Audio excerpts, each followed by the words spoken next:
ಎಲ್ರಿಗೂ ನಮಸ್ಕಾರ. Welcome to ಸೌಮ್ಯ ಅವರ ವಿಲಾಗ್. ಇವತ್ತು ಕೂರ್ಗ್ ಸ್ಪೆಷಲ್ ಚಿಕನ್ ಸಾಂಬಾರ್ ಕಡುಬು ಮಾಡ್ತಿದ್ದೀನಿ. ಪಾತ್ರೆಗೆ ಎಣ್ಣೆ ಹಾಕಿ ಬಿಸಿಯಾದ ನಂತರ ಈರುಳ್ಳಿ ಟೊಮೆಟೊ ಹಾಕಿ ಬಾಡಿಸ್ಕೋಬೇಕು. ನಂತರ ಚಿಕನ್ ಹಾಕಿ ಉಪ್ಪು ಅರಿಶಿನ ಪುಡಿ ಹಾಕಿ ನೀರು ಸುಂಡೋವರೆಗೂ ಚೆನ್ನಾಗಿ ಬಾಡಿಸ್ಕೋಬೇಕು.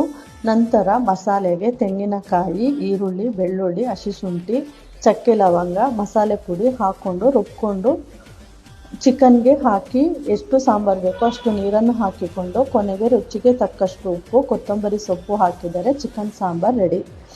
ಕಡುಬು ಮಾಡಿಕೊಳ್ಳಲು ತೊಳೆದಿರುವ ಅಕ್ಕಿಯನ್ನು ಬಿಸಿನಲ್ಲಿ ಒಣಗಿಸಿ ಕ್ಲೀನ್ ಮಾಡಿ ಇಟ್ಕೊಂಡಿರ್ತೀನಿ.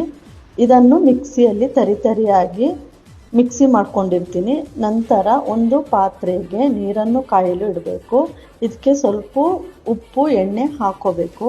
ನಂತರ ಕುದೀತಿರುವ ನೀರಿಗೆ ಅಕ್ಕಿ ತರಿ ಮಾಡಿಕೊಂಡಿರುವುದನ್ನು ಸ್ವಲ್ಪ ಸ್ವಲ್ಪ ಹಾಕಿ ತಿರುವಿಕೊಂಡು ಸ್ವಲ್ಪ ಹೊತ್ತು ಮುಚ್ಚಳ ಮುಚ್ಚಿ ಇಡಬೇಕು. ಇದು ಗಟ್ಟಿಯಾದ ನಂತರ ಚಿಕ್ಕ ಚಿಕ್ಕ ಉಂಡೆ ಮಾಡಿ ಇಡ್ಲಿ ಪಾತ್ರೆಯಲ್ಲೂ ಬೇಯಲು ಇಡಬೇಕು. ಕೂರ್ಗ್ ಸ್ಪೆಷಲ್ ಚಿಕನ್ ಸಾಂಬಾರ್ ಕಡುಬು ರೆಡಿ.